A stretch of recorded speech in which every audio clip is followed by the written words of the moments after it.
Well, I like the fact that you point out that voting rights traditionally has been bipartisan. The last time we reauthorized the 1965 Voting Rights Act, George W. Bush was president, and it passed the United States Senate 98-0. I think the onus is on my colleagues to explain why they're not supporting voting rights. Voting rights is not just one issue alongside other issues. It is fundamental. It is foundational. It is who we say we are as an American people. It's the covenant we have with one another, one person, one vote. And so we've got to do everything we can to pass voting rights. Is that, I understand that. What does that mean with the filibuster? You have said you'd like to see a carve out. Have you had a conversation with Senators Manchin or Sinema about the idea of a democracy carve out? Oh, I'm talking to my colleagues all the time. I've been in the United States Senate a few short weeks. But Chuck, I have to tell you, I know that folks are focused on the filibuster, but this language about the filibuster is language much too puny as an appropriate frame to talk about something as vital and as precious as voting rights.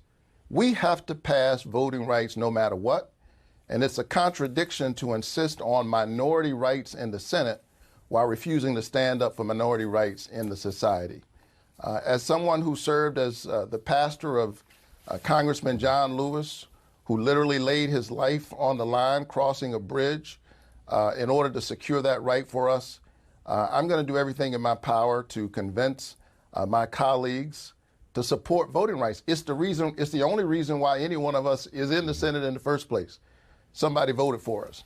And right now, in real time, we've got 250 voter suppression bills all across our country. We cannot allow this to happen. We have to secure our democracy. Just in case if you have been wondering how Raphael Warnock beat Republicans in their own backyard to get elected to the Senate, now it must have become a little clear. He can explain complex things and break them down into simple, understandable parts. In just under 2 minutes, he exposed the hypocrisy of the GOP as well as some, namely 2 senators inside his own party, over their opposition to the voting rights bill. Until the time Bush was there, that was the direction the United States was headed, to expand voting rights and bring in measures to encourage voting, and it passed with near unanimous consent in the Senate. Today, that direction has completely changed. Some want to take gerrymandering to the next level, and they are moving in fast.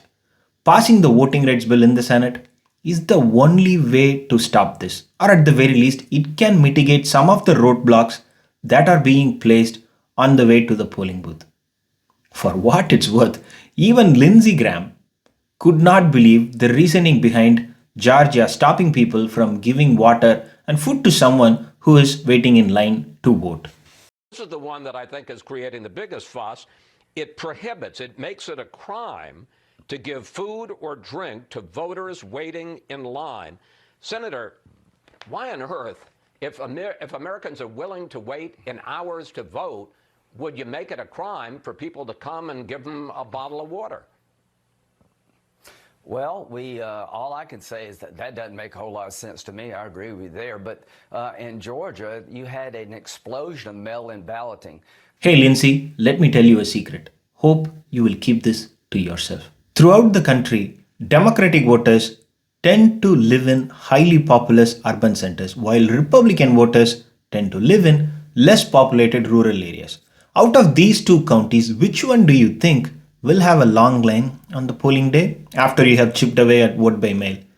Places where a lot of people live. That is where the lines will be longer, like counties in and around Atlanta in Georgia, like counties in and around Philadelphia in Pennsylvania, like counties that overwhelmingly voted for Biden this year.